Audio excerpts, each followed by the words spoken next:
Bienvenue sur On garde les contacts, madame, monsieur. Nous sommes mercredi et on parle de culture.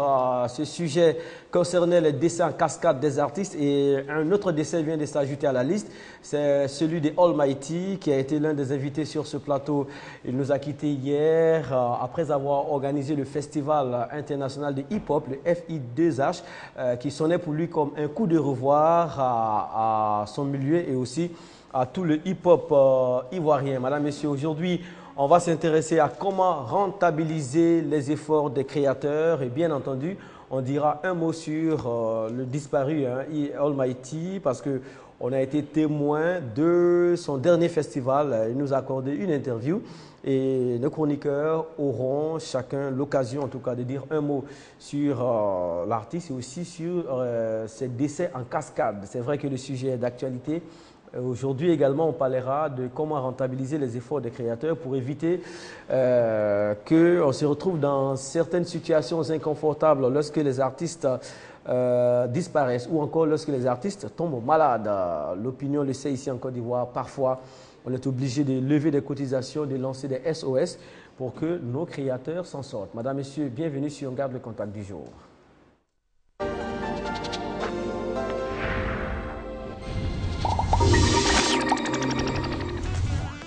Le grand retour du beat de la 2, votre divertissement sur RTI2 avec des artistes qui vous feront vibrer. Baby Philippe,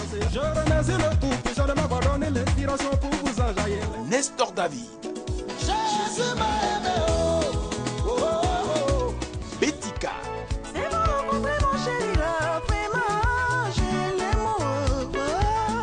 enregistrement le dimanche 30 novembre à partir de 9h à la plage Fridicité au Bloco.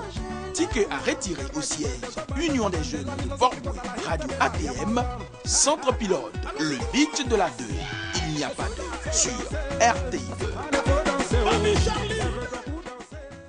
Dimanche 30 novembre, rendez-vous est donc pris pour un enregistrement de beat. Beaucoup d'artistes seront au rendez-vous et l'accès est vraiment gratuit. Il faut tout faire pour être là-bas. Betika vous y attend, Nestor David également et pas mal d'autres artistes qui fonctionnent. Donc c'est désormais officiel, le beat de la 2 reprend pour vous.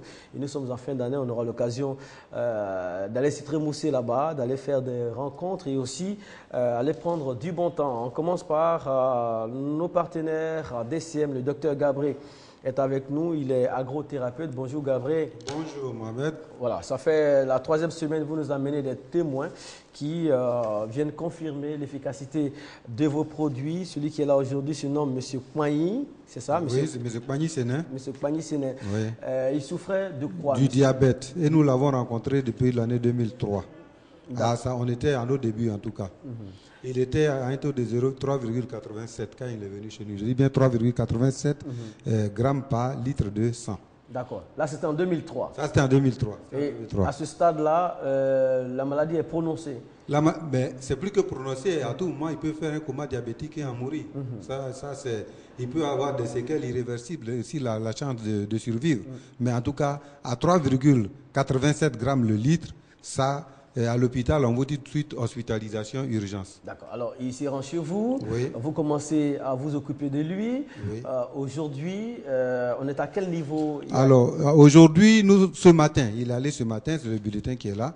Il a été ce matin, il a pris sa glycémie à 0,98. 0,98 grammes par litre. Et il faut dire qu'entre-temps, il a pu faire un enfant et cet enfant-là est sain. Il est là, c'est un homme adulte. Oui, en tant que spécialiste, on interprète ça comment? Il était en 2003, il était à 3,87 grammes par litre de sang. Et aujourd'hui, il est à 0,98. On interprète ça comment alors? Alors ça, il faut dire que les mesures de l'OMS sont de 0,60 grammes. Au litre, ça c'est la mesure la plus basse. Et la mesure la plus... Quand on franchit cette mesure, on dit qu'on a le diabète, c'est 1,10 grammes. Là, on est à 0,98 grammes, ça veut dire qu'on est entre les deux. On est vraiment dans une très, très, très bonne disposition. Ça, c'est la santé complète. Celui-là, on peut dire qu'il est guéri du diabète. Il est véritablement guéri du diabète. Vous avez réussi cette prouesse-là avec lequel produit? Alors, il faut dire que c'est le Renapol. En 2003, on était à l'état, on venait de commencer. C'est ce produit-là. Le Renapol, c'est-à-dire la multichlorophylle. Pour être La musique chlorophylle, c'est elle qu'on a lancée en 2003. Et chemin faisant, nous avons, avec, disons, notre approche tout à fait moderne, mis au point les produits café auxquels il s'est mis. Et aujourd'hui, tous les soirs, un demi-verre de vin. Alors, ça, d'accord. Sa guérison est à mettre à l'actif duquel des produits. Il a commencé par le Renapol. C'est le Renapol, en tout cas, c'est le Renapol qui l'a totalement guéri. Ça, il faut le dire, parce qu'au début, c'était le Renapol, c'est-à-dire la multichlorophylle. D'accord, celui qui a le bouchon. Voilà, le bouchon, c'est ça. Voilà. Alors, il est là lui-même, monsieur Pagny, bonjour. Bonjour, monsieur. Voilà, et vous confirmez tout ce qu'il vient de dire depuis 2000. Tout à fait. Vous conservez que, comme on appelle ce matin, je viens de faire un examen qui est à 0,98. Donc, vous constatez avec moi. C'est tout à fait. Je me porte bien. Même hier, j'avais acheté du sandwich avec une sucrerie. Et aujourd'hui, je suis là. Et ce matin, vous constatez. Alors, c'est ce matin que vous avez constaté que les choses vont pour le mieux. Non, pas ce matin, mais depuis que j'ai croisé Dr Gabré. Depuis que j'ai croisé Dr Gabré... En ce moment, vous n'étiez pas en forme. Oui, au moins je le croisais, vraiment c'était difficile. C'était très difficile. Mais depuis que je l'ai croisé, aujourd'hui, je n'ai pas de problème. J'ai même fait un enfant, mon enfant. J'avais voulu venir avec lui, mais bon. Non, on a dit à Dr Gabré que s'il y a 2 témoins, lui-même, il ne serait pas là. Donc, il a pris la précaution de laisser l'enfant. Ouais. D'accord. Merci beaucoup. Merci pour le témoignage. Ouais. Alors, Gabré, les produits, on connaît la gamme désormais. Nous sommes au stade de la démonstration des forces, je veux dire du bilan, parce que plusieurs mois durant, vous avez fait la promotion de ces produits. On va laisser les contacts. Les contacts, c'est le 06 78 35, 06 78 35 et le 40 94 94 14. 40 94 94 14. On garde le contact pour lundi prochain en bonne santé. Oui. Depuis qu'il y a du vin dans les médicaments du docteur Gabré, ben, j'ai constaté que les baoulés, vraiment, c'est-à-dire les gens, ils prennent vraiment la précaution de suivre le traitement jusqu'à la fin. Pagny, c'est un baoulé. Non, je suis Annie. Avant lui, qui est-ce qui était là? Le docteur est bien placé pour le D'accord. C'est un bon constat. Ce matin, il m'a dit, mais mon frère, moi je ne comprends pas ça, c'est un crime de lèse-majesté. Je suis venu, tu m'as donné le vin. Je me porte très bien. Et puis depuis, je ne vois plus le vin. Du coup, je suis allé, on ne cite pas les contemporains. D'accord. Merci de regarder ça. Merci bien, Kanté. Voilà, merci pour tout. Vous avez les contacts de Gabriel. Nous avons rendez-vous lundi pour la chronique santé, madame, messieurs. Changement dans le programme d'enregistrement de musique active préalablement prévu pour aujourd'hui. L'émission ne sera plus enregistrée aujourd'hui, mais le vendredi, c'est-à-dire après-demain. Au Pink Club de Marcory, vos cartons d'invitation restent valables. Venez faire la fête avec tous les artistes qui fonctionnent en ce moment. Et aussi, venez rencontrer du monde, faire des photos souvenirs avec les hommes du milieu du showbiz. La bande-annonce vous en dira plus. RTI2 vous invite à l'enregistrement de votre programme musical préféré. Musique Actu, ce vendredi 28 novembre 2014 à partir de 13h.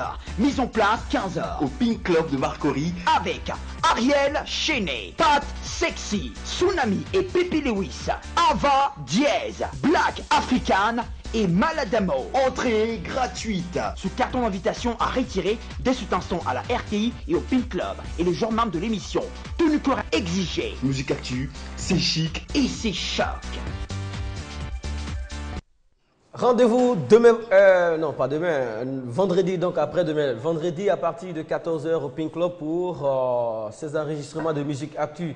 Successivement et dans l'ordre, on vous a parlé du beat qui aura lieu le dimanche 30 novembre prochain. Et ce vendredi, musique actu vous donne rendez-vous. Alors vos cartons d'invitation restent valables.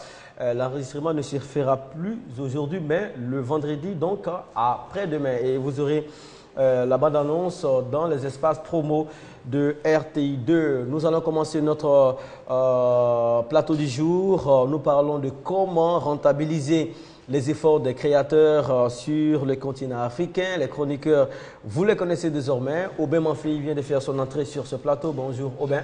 Bonjour Mohamed. Merci, bienvenue Aubin. Vous êtes conteur. Vous avez l'opération Kit Dansa opération dont on saura beaucoup de choses aujourd'hui. Aujourd'hui, en tout cas, on aura de l'espace pour faire un éclairage sur il faut quitter dans ça. Bi Defay est en face de vous.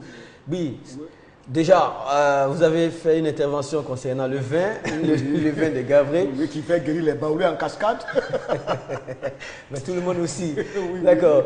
Alors, Bi Defay, merci d'être avec nous. Vous êtes à la tête du Djeli Théâtre qui a formé pas mal de noms et de visages de l'humour et du théâtre ici en Côte d'Ivoire. Vous êtes comédien d'abord et ensuite vous êtes un grand client des médias, Internet, télé et radio.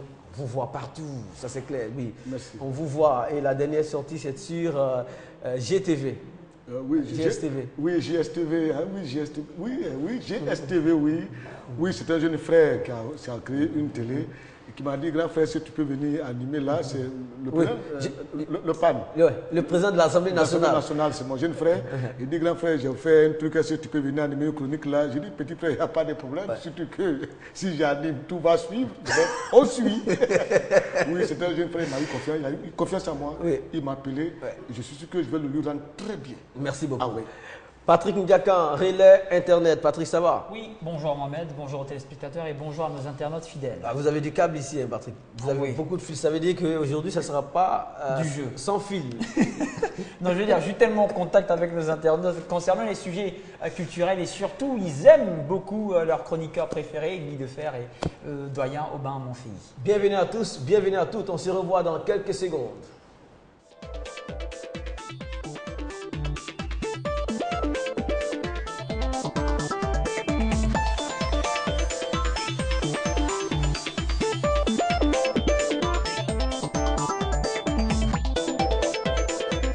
On garde le contact. Lundi.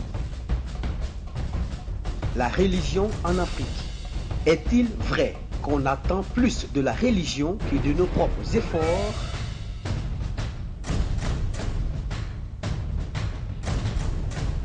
Mardi. Afrique. Qui a intérêt à détourner la religion de son but?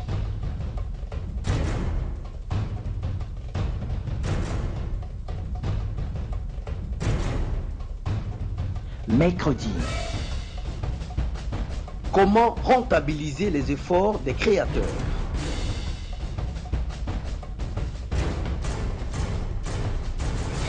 Réagissez en direct. On garde le contact sur RTI2. Vous avez enfin la parole. Cette émission est portée à l'antenne par Fatou Koulibaly. Le 22 42 54 sera ouvert dans la seconde moitié de l'émission. Et aussi, vous pourrez intervenir tout de suite et maintenant via la page officielle de l'émission facebook.com/on garde le contact. Bi Defay, on va rétro-pédaler. Hein. Cette semaine, on a parlé d'un sujet qui visiblement va vous intéresser. On a parlé de la religion, l'usage qu'on fait de la religion sur le continent africain. Est-ce que vous êtes d'accord avec ceux qui trouvent que la religion est devenue un remède miracle sur le continent africain? On laisse tout à Dieu, on attend tout de Dieu, le foyer, l'argent, le travail, la santé. En fait, est-ce que vous êtes d'accord avec ceux qui pensent qu'on attend tout de la religion que de nos propres efforts? Oui, j'ai constaté cela parce qu'il y a aujourd'hui beaucoup d'hommes qui sont très paresseux. Ils pensent que Dieu va tout faire. Alors que Dieu a dit, tu mangeras à la sueur de ton front. Cela veut dire qu'il faut travailler. Mais attendre un Dieu qui va s'asseoir dans le ciel, venir déposer des milliards, ce n'est pas possible. Et c'est la paresse qui conduit comme cela les gens. C'est pour ça que je dis que souvent, la religion elle-même, telle qu'elle est pratiquée ici en Afrique, peut être un frein au développement dans l'Afrique. Aubin, vous partagez cette opinion? Bien sûr, quand je pense à cela, je pense, parce que nous sommes dans le monde des arts et de la culture, je pense à la phrase de la choriste de Soloayum, qui s'appelle Jericha, elle est à Paris, qui dit que je gagne mon pain à la sueur de ma voix. Super. Alors, donc, cela étant, c'est sûr et certain qu'on a deux bras, il y a le pôle plus, il y a le pôle moins, et puis il faut de tout pour faire un monde. Bien sûr qu'il faut, prier, il faut s'intéresser à la religion, à la spiritualité, mais ce n'est pas pour autant qu'il faut croiser les doigts, il faut croiser les pieds, mettre les 10 doigts dans le nez, dormir. Non, je pense que sincèrement, il n'y a pas photo. Il est clair et certain qu'il faut travailler. Et d'ailleurs, il a été dit, aide-toi et le ciel t'aidera. Amen. Ou encore, le ciel nous a créés et c'est la terre qui nous nourrit. Bidefer, le mardi, nous avons essayé de savoir dans l'intérêt de qui la religion est détournée. Qui a intérêt à détourner la religion, à montrer la religion comme le creuset du salut à 100% concernant le travail, la fortune, la santé, les couples. Qui a intérêt à présenter la religion comme ça? Comme quoi? Je veux dire, la faute à qui si les Africains attendent toute la religion? Oui, c'est parce que c'est dû au premier missionnaire un peu. Tu vois, le roi belge, le roi belge Léopold II, à son temps, quand il était roi de la Belgique, les premiers missionnaires qui venaient en Afrique, il leur a dit, allez en Afrique, vous devez amener les Africains à vous obéir, à vous soumettre, à oublier réellement c'est-à-dire leur culture et à vous appeler mon père, mon père. Et c'est à partir de cet instant que nous allons pouvoir les apprivoiser et les coloniser pour les commander. C'est dans un livre, c'est dans le premier discours du roi belge Léopold, le roi Léopold II de la Belgique. C'est comme ça, c'est voilà ce qu'il a dit aux premiers missionnaires qui venaient ici en Afrique. Donc, vous voyez, ça fait qu'aujourd'hui, on croit à quelqu'un, on croit à un Dieu, on pense que le Dieu dont on parle, c'est un Dieu tout-puissant qui vit là-haut, quelque part dans le ciel. Eh bien, non, mais attends. Si même le Vatican fait des erreurs, imaginez-vous la mort, l'exécution de Galilée. Ben là, dit, la terre tourne. On dit non, c'est faux, ça ne tourne pas. On l'a exécuté.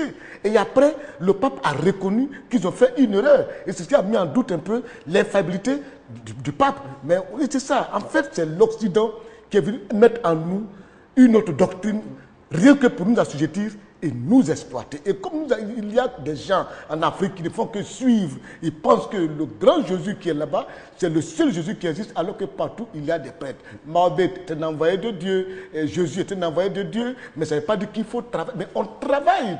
Tous les miracles qu'il faut, tous en ont fait. Je connais un grand philosophe qui a fait, Apollonius, qui a fait des miracles, c'est-à-dire être dans les mêmes points. En même temps, les autres l'ont fait, Galilée l'a fait, d'autres l'ont fait, même les Thalès l'ont fait. C'est pour vous dire que chacun de nous a eu des miracles qu'il faut, mais ça ne veut pas dire qu'il ne faut pas travailler. Et les Africains sont paresseux, ils ne veulent rien faire. Ils pensent que quand tu dors, le Seigneur viendra devant toi déposer un sac de riz. C'est pour ça qu'ils maigrissent dans les églises. Ils sont là toujours, ils sont mal habillés. Et ils croient en Jésus. Ils sont en train de chanter, Jésus chante. Lui, il chante toujours. Jésus-Christ, il est le même. Jésus-Christ, il est le même. Fils de Dieu, il est le même aujourd'hui. Va travailler. Jésus, il sait qu'il est Jésus, il est toujours le même. Va travailler. Merci Bidefer. Merci. Lui, il met en cause le colonisateur, mais on voit de moins en moins de blancs pasteurs aujourd'hui. Les Noirs ont pris le relais. C'est en cela que j'allais arriver. Et c'est vrai que le temps de la colonisation est révolu. On voit beaucoup d'églises qui naissent. Ce sont des affaires, des business. Mais bon, cette histoire de religion, de Dieu, de spiritualité, je pense que c'est une affaire profondément individuelle. Maintenant, au-delà, des gens en ont fait une affaire. Et ce que moi, je mets en cause, ou bien ce que je comprends là-dedans, c'est une course au pouvoir, la quête du pouvoir. Il y a la quête du pouvoir politique, il y a la quête du pouvoir dans la religion, et qui fait que plus on a de fidèles, plus les gens cotisent, plus on s'en fout plein les poches. Et là, c'est dommage. Donc, finalement, qu'est-ce qu'il faut faire? Que chacun regarde devant sa porte. Quel est mon salut? Je n'en veux à personne, à celui qui croit que c'est la porte de sortie, c'est cette voie-là. Ce n'est pas grave. Mais moi, je pense que, en ce qui concerne le travail, parce que justement, ces mêmes pasteurs qui attendent les quêtes, travaillent, ont des affaires, ont des business. Et moi, je disais une fois à un ami, j'ai dit, mais c'est incroyable comment on part à l'église, on est toujours dans les quêtes, mais jamais ils vont nous montrer le chemin, comment faire pour s'enrichir. Alors vous voyez, là, il y a comme un petit problème. On termine par un mot sur, ce n'est plus le colonisateur qui est devant les affaires, un mot sur les guides d'aujourd'hui quand même, pasteur comme imam. C'est-à-dire, on t'enseigne, on dit l'or et l'argent appartiennent à Dieu. Il te dit ça, hein. Et puis on dit le royaume de Dieu appartient aux pauvres. Voyez-vous? C'est-à-dire on met ça dans ta tête et toi tu acceptes ta pauvreté parce que tu veux aller dans le royaume de Dieu. Non, ce n'est pas ça. Mais ils le disent. Il y a un monsieur qui m'a dit, monsieur Guy Defer, on va à l'église. J'ai dit non, j'ai une affaire à régler, je dois présenter un spectacle. Il me dit non, ne t'occupe pas de ça. L'argent appartient à Dieu. Il a donné à qui il veut. Je lui ai dit, comme tu dis ça, les hommes à qui Dieu a remis l'argent sont à la Riviera. Va les chercher, ils vont aller à l'église. Moi où je suis assis, on ne m'a rien donné, il ne me doit rien. Je ne lui dois rien, je m'avais me chercher tranquille. Bref, tout de suite et maintenant, madame, monsieur, on a rétropédalé un peu pour jeter un regard sur ce qui a été dit lundi et mardi parce que ça concerne tout le monde. Les brèves vont succéder à ce qui vient de se passer.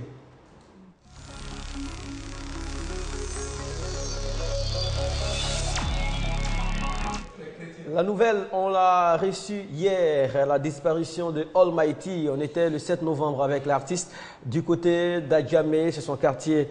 Il est né dans ce quartier-là. Il a donné rendez-vous à tous les acteurs du hip-hop, toutes tendances confondues. Tout le monde était là comme par hasard. Hein. Tout le monde était là.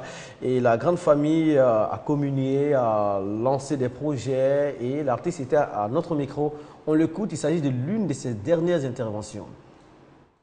Ben, d'abord...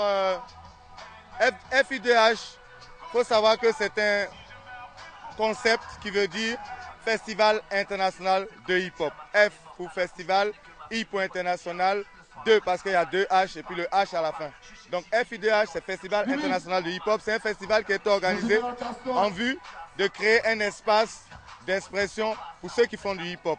Et donc, notre souhait, c'est de pouvoir perpétrer cet événement, c'est-à-dire faire une édition 2, si les sponsors nous accompagnent, je dis bien si. Voilà, et c'est aussi parce que je suis rappeur d'abord, donc si je fais un festival, c'est forcément un festival de rap. Et c'est aussi, en troisième lieu, en vue d'apporter un plus au mouvement. Parce que, on va dire que le rap était un peu latent dans ces temps-ci, mais je pense qu'il commence à renaître et ce serait bien qu'on ajoute à cet édifice-là, la pierre que représente le FI2H. Parole d'un disparu, c'était sa dernière intervention télé, sa toute dernière. C'était le samedi 8. Hein, ça a commencé le vendredi 7 et ça s'est achevé le samedi 8. Hein, c'est le festival hip-hop du côté d'Adjamé. Guy Defer, vous l'avez côtoyé sur ce plateau. Oui. Almighty, on parlait du hip-hop qui était en déclin, leur responsabilité dans le déclin du hip-hop. D'abord, comment est-ce que vous avez appris cette nouvelle? J'ai été choqué. Almighty, c'est un jeune homme que j'ai connu. Je l'ai connu tout jeune. Sa mère, elle est religieuse. Ils sont 220 logements là. Son père adoptif, Jean-Baptiste Biené, était réalisateur de notre émission à Dimanche Passion. C'est un garçon, oui, c'est un garçon qui est tout le temps avec moi. Je le connais très bien. Je l'ai même connu avant qu'il ne soit aujourd'hui rappeur. Mais voyez-vous, je vous dis la vérité. Hein. Aujourd'hui, c'est pour ça que je dis ce que Aubin est en train de faire avec Kanté. Je vous dis sincèrement merci. Voilà un monsieur Aubin qui a des idées de mettre des choses en place pour que les artistes puissent vivre de leur art, pour éviter qu'on tende la main à des gens. Des gens comme lui, vous le voyez là, il parle bien, mais tu vas fouiller, il était malade à l'intérieur. Mais il n'a pas de moyens pour se soigner. Il y a combien de malades dans ce pays, des artistes qui sont malades dans ce pays, dans leur corps.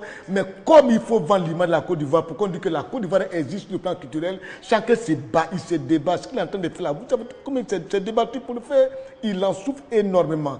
Et tu vois, on vit dans une société méchante, en fait. Il y a des gens aujourd'hui, c'est-à-dire dans une société où il y a le contraste, il y a des gens qui sont milliardaires et des gens qui sont autour, mais qui n'ont même pas eu quelque chose à manger, c'est de la méchanceté. Moi, aujourd'hui, ici, avec des artistes comédiens, musiciens, même chorégraphes, nous sommes en train de sortir une liste, c'est-à-dire la liste est verte des personnalités, autorités personnalités qui contribuent à l'émergence des artistes, et il y a une liste, il y a un côté rouge. Ceux qui sont un danger et ceux qui sont noirs, qui sont vraiment infréquentables. Ça, je vous dis. Et puis, on va sortir ça, on va afficher dans les journaux. Ils vont voir. Et chacun a son expérience. Vous allez voir. Je vous dis. Vous voyez, il est décidé aujourd'hui.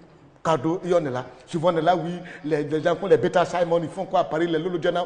Je leur demande pardon de rester là-bas. Vous avez appris depuis un moment, il y a quelle actrice qui est en France qui est morte. C'est parce que là-bas, il a un minimum de conditions, il se soigne bien. Ici, il ne se soigne pas. Celui qui vient, Beta Sam, celui qui vient ici, il va mourir cadeau. Vous ne parlez pas de lui ici. Ne soyez pas. Ils n'ont qu'à rester là-bas tranquille. Aussi pessimiste. On vous comprend, Guy Defer. On sait que Le ras-le-bol a fait le sommet, mais il ne faut pas décourager. La fièvre, mon corps est chaud, ça tue l'homme aussi. Vous voyez, d'accord. Alors, Aubin Manfei, c'est en cela que votre projet prend tout son sens, mais d'abord, je veux dire, le sentiment de voir, quel sentiment vous éprouvez de voir un jeune dans la... Un jeune, hein, il n'est pas du tout du troisième âge, il est dans la fleur de l'âge. Il est dans la fleur de l'âge et quand... bon, je l'ai connu, hein, je le connais bien. Et ce qui est d'autant plus émouvant, c'est qu'on voit ce qu'il a mis en place pour une certaine émergence, pour faire apparaître son art. Et il est mort de quoi? Tout simplement par manque de soins. Alors, ça prend tout son sens. Est-ce que ça a été vérifié, manque de soins Non, mais bon, de toute façon, quand on le connaît, quand on le voit, on sait qu'il est, il est mal à deux niveaux. Il est mal physiquement parce que, comme disait Guy fait tout à l'heure, la fièvre. Mais le plus grand mal, c'est ce qui est dans sa tête, c'est que tout le poids qu'il porte, le poids psychologique, qui est aussi une maladie, d'organiser. En même temps, il est artiste, il est organisateur, il est vendeur, il déplace même pour le festival, il déplace les chaises, il organise, mais quand même, c'est trop pour une seule personne. Donc c'est à ce titre-là que ça me fait encore très très très mal, et ça ne m'étonne pas que ce soit comme ça. Et ça continuera comme ça. Si rien n'est fait. Si rien n'est fait. Oh, vous avez déjà commencé. Et j'ai commencé à faire bouger les lignes. Quand je vous dis, il faut quitter dans ça, j'aurais pu dire, comme on en parlait l'autre jour avec un ami, il dit, mais tu aurais pu dire quittons dans ça. Je dis, mais non, je ne peux même pas dire quittons dans ça parce que moi, je ne suis pas dans ça. Par chance, comme il vient de le dire, restez là-bas, ceux pour qui ça marche. Mais je ne suis pas là-dedans parce que je suis ici pour pouvoir faire des choses, mais je gagne mon pain à la sueur de ma voix, comme dirait l'autre, à l'étranger, et puis je viens le dépenser ici. Mais donc, il faut quitter dans ça, c'est un cri de cœur pour dire, à la limite, c'est un ordre. Si vous comprenez, si vous venez à l'organisation, à la rencontre qui va se faire, et j'attends l'aval du parrain qui va donner toute sa caution pour que cela se fasse, et que vous écoutez cela, il faut quitter dans ça, quitter le secteur informel qui nous tue. Et tant qu'on sera à l'intérieur, et bien sûr, les artistes vont se pavaner devant les écrans de télé, ils vont bien s'habiller, on va les admirer, mais au fond, ils n'ont rien, ils sont pauvres de chez pauvres. On va bien vous écouter aujourd'hui. Le concept sera bien défini aujourd'hui et on verra comment est-ce que cela va profiter aux artistes parce qu'il y a tellement d'artistes ici. Il y en a des plus jeunes, il y en a de moins jeunes, il y a des doyens, des adultes aussi dans l'art. Aujourd'hui, vous ferez un développement. Nous vous amenons du côté de Dabou, dans le village de Lopou précisément, là où le 22 novembre dernier, il y a eu une fête de génération, faite pour et par les jeunes garçons de 21 à 22 ans. Notre équipe était sur place, la raison parce que c'est hautement culturel. Cette fête de génération, on doit le dire, préciser que c'est une fête qui permet aux jeunes gens qui ont l'âge de 21 ans, qui passent de la jeunesse à un âge adulte. Ce sont des gens qui, après cette cérémonie, qui peuvent se prendre en charge.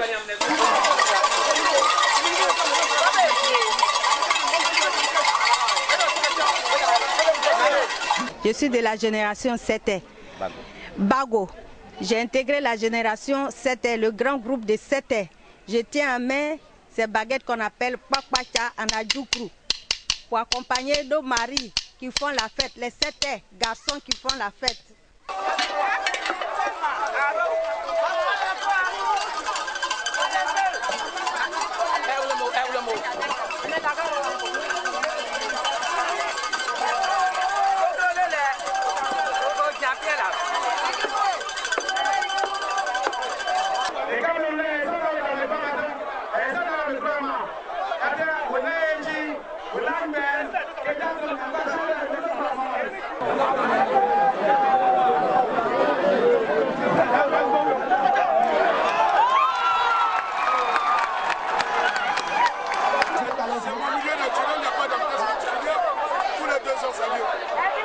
ce qu'on vient de voir tout à l'heure. Et c'est la dernière étape pour cette journée d'aujourd'hui.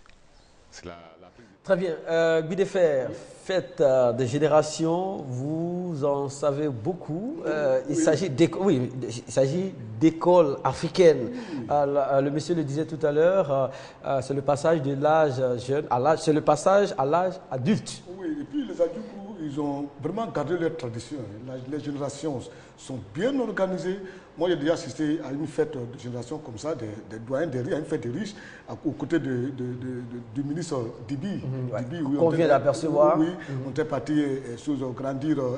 Il y avait le maire de Dabou Bensou qui est dans cette génération-là. Ils appellent ça la fête de la richesse. Et quand tu n'as pas fait cette fête-là, tu n'as pas le droit de porter le chapeau melon. Et moi, là-bas, j'avais porté le chapeau melon, je ne savais pas. Bon, déjà, mes voix, ils se disent, mais il a un peu de mystère. Il y a quelqu'un qui dit, non, lui n'est pas dans cette affaire-là. Je dis, mais c'est quoi? On dit, non, tant que tu n'as pas fait cette fête-là, eh bien, tu n'as pas le droit de porter le melon. C'est-à-dire, c'est un groupe d'ethniques qui ont vraiment maîtrisé